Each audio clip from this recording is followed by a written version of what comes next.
This week on Hermitcraft. It feels so good to be on this silly daft place that I call my home. Welcome to the Hermitcraft recap. My name is Pixelriffs, our writer is LoyXP. Captions on this video were provided by Liara. I'm back, and let me be the first to say, what the heck happened while I was away? And I don't mean Zloy and Zedaf taking over voiceover duties, they both did a fantastic job, although it might explain why my furniture's been rearranged and there are several chickens dangling from the ceiling of my office. I don't even mean the fact that Tumblr has voted Joe Hills, but we're not quite sure for what. I mean the Hermitcraft TCG craze sweeping the server and basically every active hermit becoming a cardboard slinging fiend in the last couple of weeks. Some of them have even launched spin-off series in which their card game duels play out in full, which we won't be covering in detail for this recap because the play-by-play is far more entertaining to watch in real time, and we don't want to spoil who wins. We might still cover the occasional match if there are any additional stakes attached or if it's the only upload from that hermit this week, but otherwise think of us as Yu-Gi-Oh! Abridged, if that's a reference anyone has a hope of getting in 2023. Why are you buying clothes at the soup store? So let's continue making references nobody gets as we look at all the events and mishaps that occurred on the Hermitcraft server this week. Starting with Mumbo, and wow, it actually feels good to say that again. It's the little things that you kind of miss, like little Scar's tree mixing in with Pearl's builds and all of the different styles that are mixed in together. And like right now, there's a card game going on with all the people on the server, and Joe Hills has got a crazy mustache that I've never seen before. It turns out Mumbo did some mining off camera, and basically half a year passed, mysteriously leaving him with the entire contents of the King's Vault, so internet points to whoever saw that twist coming.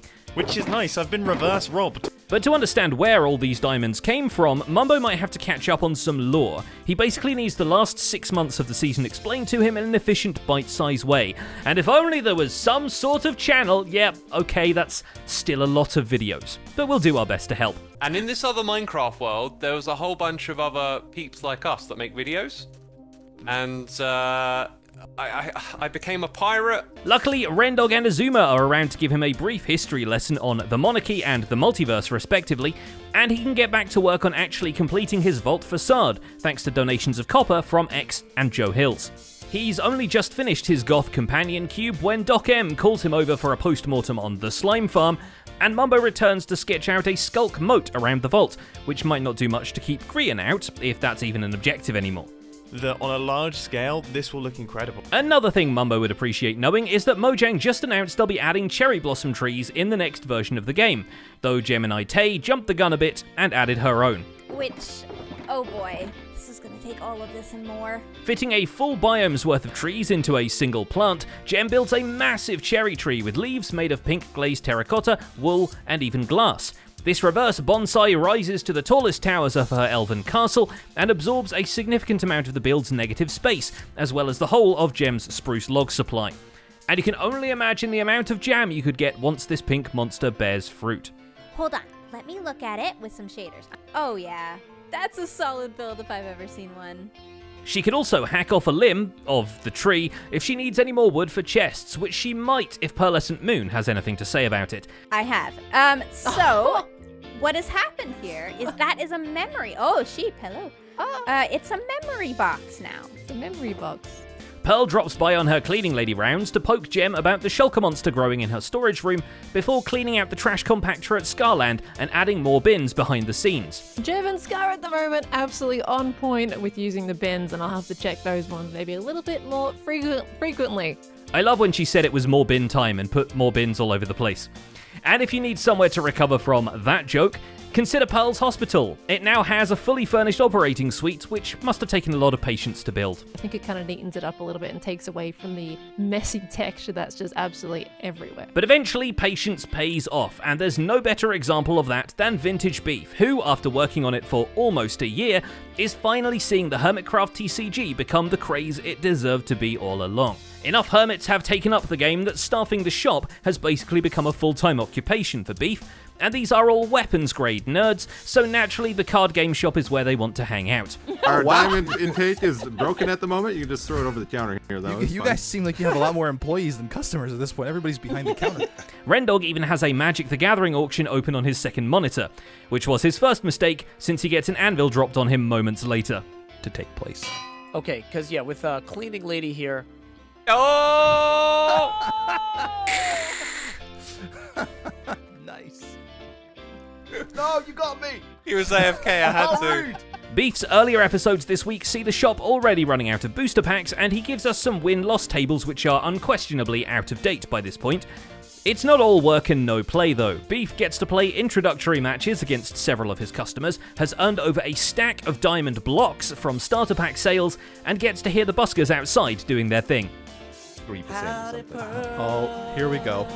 He's been serenading people all morning. It's like the moon has risen in Australia once again. We really don't know. I don't think she's got her headphones on. After nearly a year of self-imposed exile, Vintage Beef has basically become the centre of society. Joe Hills is the one instigating all the busking. After buying a starter deck of his own, his sister Quinn drops by the studio, and together, the Hills family band serenades basically everyone who logs on. No one even gives them any tips, but it's probably because they just spent all their money at the TCG shop. God, this makes a great video intro. Away. Impulse gets bonus points for being the first one to join in with the song, and Mumbo gets bonus copper because he needed it for his base.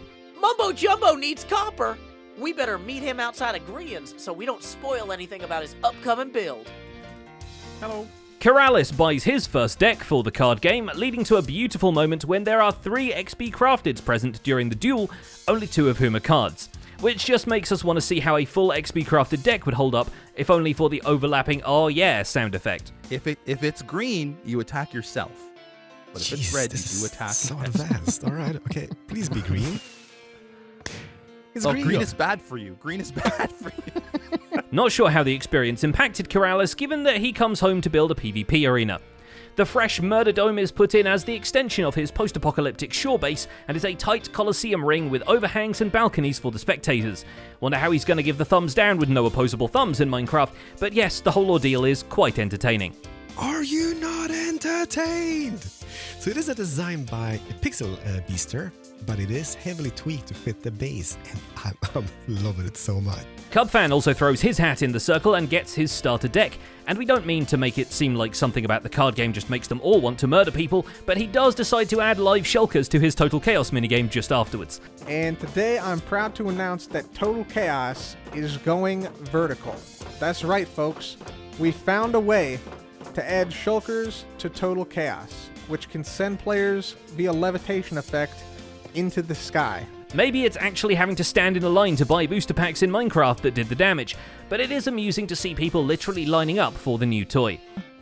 Okay. Are we all here for the same thing right now? Yes. There's a queue forming. There really is a very persistent subculture growing around this card game, made all the sillier by the whole thing taking place on a Minecraft server. It just also makes people really want to kill people, or at least gives them the opportunity to squish their peers with anvils. Sniping the duelists doesn't fill Azumavoid's bloodthirst at all, and we see him put in an extra anvil trap over the starter spot in his new Elytra course. The intricate course through the grounds, blasted out with TNT and propped up by giant rib bones, starts with a platform explaining the rules of the event.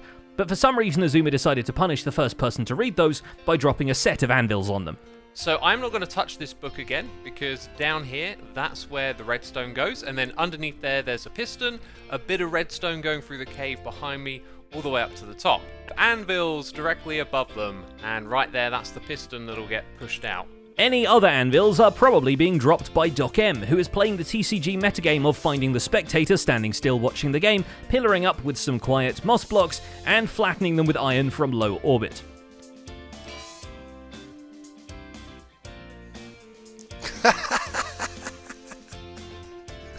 I was a sitting duck.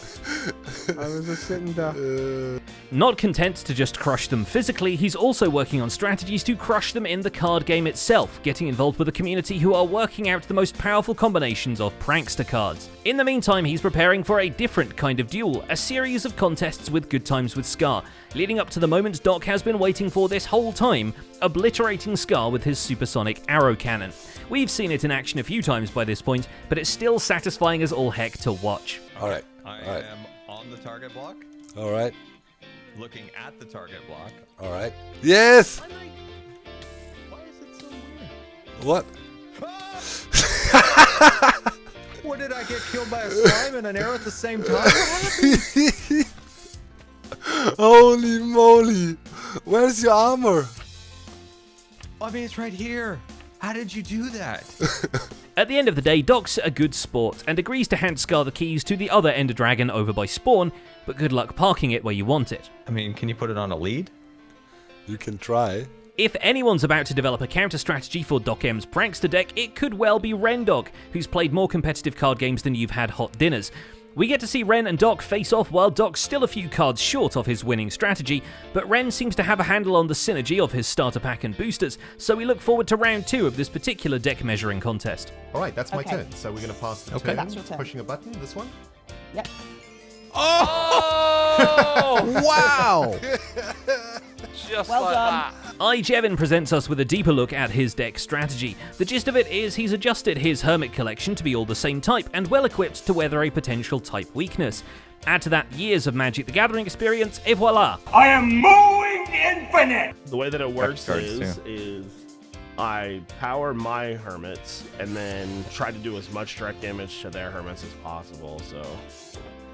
Gotcha. Yeah. So Okay. With his card arrangement in order, he did in fact start blasting, though more in the TNT mining way. A TNT duper-based tunnel bore with actual netherite drill bits comes in real handy when Tango Tech stops by to borrow a few shulker boxes of deep slate for some nefarious reason. All the better. In Jevin's possession, the stuff would just be one more reason for Pearl to keep nagging him about item sorting. I'm very disappointed in you. Uh-oh, what did I do? Why did I just catch you throwing some items on the ground in your starter base? Huh? What's all that about? That was not me. Actually, that All of was oh my god. At Tango Tech's, it's much better spent being precariously stacked in vaguely the shape of what I swear could be a Doom level.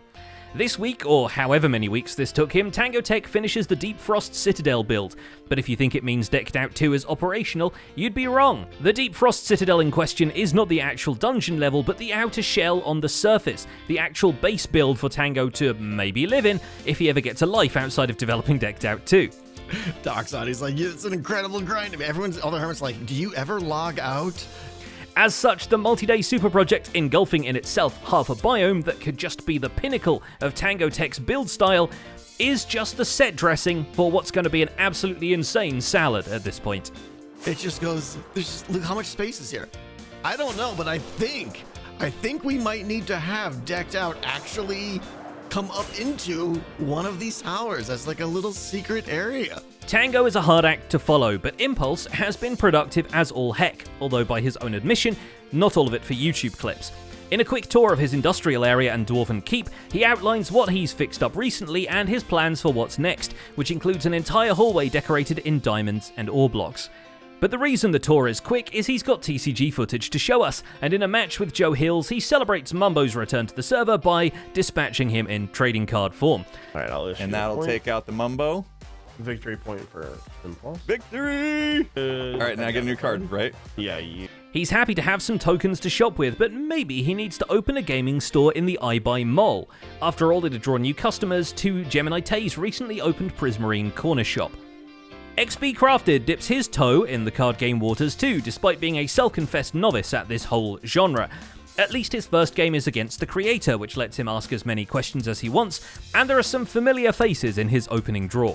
That is a handsome specimen. Gee, I wonder who you're putting up. Wait, where does he go? And at least he's not stuck down in the mines, like the poor soul's Zombie Cleo has attached to armor stands only to have them run over by a speeding minecart, because the trolley problem is for people with options. And finally, running around at the speed of sound, there's Grian the Hedgehog. Together with Scar, they continue the great Hermitcraft Wet Socks Highway, now at 45 more degrees, because they did not get a hermit permit to build through other people's shops. It's a shame this couldn't be solved by building the stretch of road under the commercial district, robbing us of a Sonic Underground reference. But it's not like this needed to be any more complicated a job, especially when the dolphins already made it a fine nightmare to deal with. Since Dolphin's Grace is the whole point of half-drowning the Soul Speed Road, actual live dolphins need to be embedded in the road at choice spots to provide it. But unfortunately, they quickly proved themselves an endangered species. Endangered first and foremost by themselves, mind you. There we go. It has stopped moving because its AI has been disabled because I'm far enough away from it. that means it can no longer get the air that it requires to live. A combination of bugs, issues, and Grian results in quite a few of the mammals perishing before having a chance to grace it up, not helped by having to drag them over the stretches of land from the place they spawn and to the roadside. It's really a shame, since Scar already dug out a canal for this exact purpose. Wait, they're lowering the Nobel Prize for Literature from the ceiling? For his trouble, Grian squishes the man with an anvil on multiple occasions, and really between this and Doc's duel, Scar really should stop standing in places where people tell him to stand. And that's about it for this week's recap. Our writer is LoyXP and my name is Pixelriffs. Captions on this video were provided by Liara. Don't forget to leave a like while you're still here and subscribe so you won't miss future recaps. Thanks for watching and we'll see you next week.